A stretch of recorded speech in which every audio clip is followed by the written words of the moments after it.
All right, folks, this is the Lenovo Legion 7i Pro Gen 8, new for 2023. You can spec it up to a 4090, and in the 4080 and 4090 models, you will have a vapor chamber on both the GPU and the CPU. But here in the studio today, from Lenovo for review, is this one with a 4070 that does not have vapor chamber cooling around the GPU. It's only on the CPU for the 4070 model. Okay, so the thing about the Legion 7i this year is that it's not as premium as last year's model. I love last year's model. A lot of people did. It's a very popular series of laptops, but this has kind of a couple of compromises to try and keep the cost down because those 4000 series GPUs are super expensive. So what we don't have a glass trackpad. We don't have as much RGB this year as we did last year. I'll show you the RGB in a few minutes. And overall, it just kind of seems like, I mean, it's still a very nice laptop, but just, you can tell it's a step back. There's more plastic on it this year, particularly here around the vents on the sides, and it's just not the Legion 7 of last year. And I think the biggest, here's the thing, Lenovo have not announced a 9 series, and that's kind of the speculation right now, is that the premium features like biometrics and the glass trackpad and the RGB, that'll be in this presumed 9 series. Lenovo have not announced a 9 series, but I do think something like that is coming, because for all of Lenovo's laptops, whether it's the Slims, the Yogas, the ThinkPads, or these Legions, on their most premium flagship laptops, they always etch the series name right here on the lip. I've been doing this for years now, maybe like 4 years or 5 years. So, and they're still doing it with their other devices, but not the Legion yet. So something is coming. I just don't know what it is. Now on this laptop, let's just kind of go through exactly what you're going to get here. It's a nice darker color this year than last year, but still going to pick up fingerprints. On the one side, we have a headphone jack and a shutter switch that's at the hardware level for your camera, so true privacy. USB-A. I do like the look of this, by the way, this grill. For the exhaust, it's very consistent on the back as well. Majority of your I/O here, you have your upside down Ethernet, a USB 4, HDMI 2.1, 2 more USB-As, and the proprietary and now legendary Lenovo Power. On the other side, another USB-A kind of tucked in. I like the way this looks. And another USB. Okay, now on the back, it is labeled, but these do not light up this year. Here we go. Now, oh, I didn't show you the lid. Okay, the Legion logo here on the bottom, the Lenovo badging at the bottom, the other bottom, and away we go. So here we have the keyboard deck. It's darker than the actual chassis, but it does match the trackpad. Now last year they didn't quite match, so I think this is nice. That's nicer. You still have the same controls like function Q for changing it from normal operating automatic mode to a quieter mode or a more powerful like turbo mode, which I never use. And function R for changing the refresh rate from the 165 Hertz down to 60 for better battery optimization. And in doing so, the power button will have different colors. So go ahead and power this up now. You can see there is still per key RGB and the pre-built 6 different functions for RGB lighting. You can go into Lenovo Vantage, which is their kind of like system tuning software that layers on top of Windows, and you can adjust the lighting if you'd like to. All right, let me log in for 1 second here.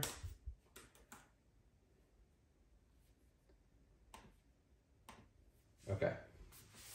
So, in my testing, I mostly played Resident Evil 4 Remake because it's awesome, and it just come out, so I was playing the crap out of it. Now, I played it primarily here on this machine, again with the 4070 and an i9 13th gen Intel, but I also tested on my now 2-generation old Legion 5 Pro with an AMD 5600 and a 3070. 3070, not 3070 Ti.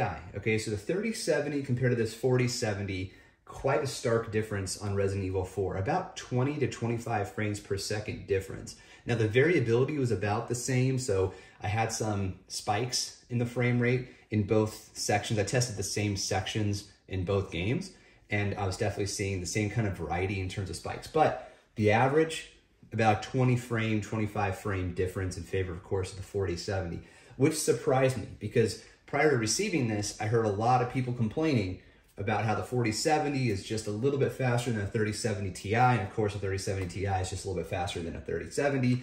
But of course, your mileage varies because it does depend on the cooling of the laptop and how much wattage is being fed into those GPUs, which makes the whole affair just difficult to track.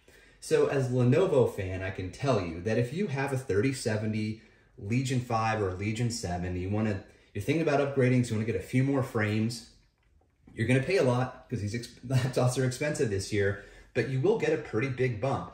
20 may not sound like a lot, or 25 doesn't sound like a lot, but hey, if you're into it, if it's your hobby, I don't see the harm. You know, you got the money for it, of course. That's a natural thing we got to talk about too. Okay, so pricing. This starts at $2,300, but they're already on sale at Lenovo's website. 10% off, probably at a minimum, but you know, depends on what configuration you go with. So around $2,000 gets you into this. And of course, as I mentioned, you get the 13th Gen i9, so it's the 13900HX, the RTX 4070, it's 8 gig 4070, 16 gigs of RAM, and that's across 2 different sticks, so you have 2 different slots at least, a 0.5 terabyte SSD, and then this displays a 2560 by 1600, 400, is it 400 nits? So it's 500 nits of brightness and a total of 240 hertz. Okay, it is a different display than what I have on my Legion 5 with 3070.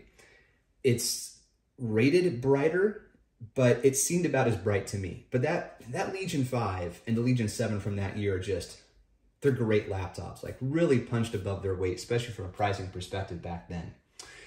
But that was 165 hertz. So if you need more frames, like for your competitive first-person shooters, 240 hertz on this display is pretty cool. Now, when you have a bright display, like 500 nits is quite a lot for a laptop, then, you know, when you have it's kind of dark outside or something, like early morning, late night, you might actually find yourself turning the brightness down. I did, especially when I was doing like just regular word processing and stuff on this and browsing the web, and I wasn't gaming. I really felt like I had to bring things down. Okay, we can't conclude without talking about the power brick. 300 watts, still just kicking butt with this giant, this is the exact same power brick from my 3070. 300 watts, not super surprising, but the fact that it's not like a GAN charger or something smaller really sucked, especially when you're paying at least $2,000 for a laptop like this. Bit disappointing. Now, it does weigh over 6 pounds, and then you combine that power brick with it, and it's a lot, guys. It's a lot. But here's where I'm at in my life. I would actually rather tote around a 6-pound, somewhat desktop replacement gaming laptop than a 3.5 pound, you know, lightweight laptop that can either get super loud when you're just doing web browsing, or it doesn't have enough power to do anything but, you know, word processing and office work. If you want to do some serious gaming on a laptop, you're going to have to get some heft. It's just the way it is. Okay, I hesitated earlier because I thought, okay, do I want to get into it about the GPU and the 8 gigabytes of RAM? We are starting to see games that are going to be, they're going to operate better with 12 gigs of RAM. You're going to have more space to load those textures. And if you're looking to future-proof yourself, so you want to buy a laptop that's going to last like at least 4 years. Now, I shouldn't say last. That's going to be playing AAA titles at a reasonable frame rate with reasonable settings for at least 3 or 4 years. At this trajectory, I would probably take this opportunity to get a 4080 or a 4090, probably the 4080, with 12 gigs of RAM. Just even looking at Resident Evil, right? Like Resident Evil, if you want to load up, like you're going to have 6 gigs. This is an 8 gig card, right? You're going to have 6 gigs available to you when you load up a game, and you start adding on those textures and increasing different settings from medium to high, and all of a sudden you're using 5.5 gigs.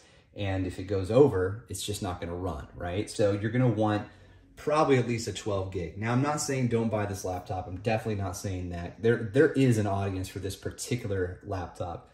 And if it's all you can afford, man, I'd probably just wait it out. I'd wait it out, wait for a really good sale. Lenovo tend to discount 25, 30%, particularly around major US holidays. So I would wait it out a little bit. Okay, so that's the 4070. I'm looking forward to getting something like a 4080 in the studio so I can do some more testing. I really do like this. It's hard for me to say that it's a bad laptop. It's just disappointing that it's not as premium as last year's models. But At the same time, you still have RGB, right? So it's not like not having RGB, the exhaust is the end of the world. You still have a good trackpad, and it's a gaming laptop, so it's not to say that you need to have glass. And it's still plenty bright on the display. It looks good. It's clean. It's such a nice design. So hopefully you found this informative and helpful. I know it's not as detailed as some of those other dudes, but I don't make money doing this. So this is what you get. I hope you found it helpful. Catch you on the next one. Cheers.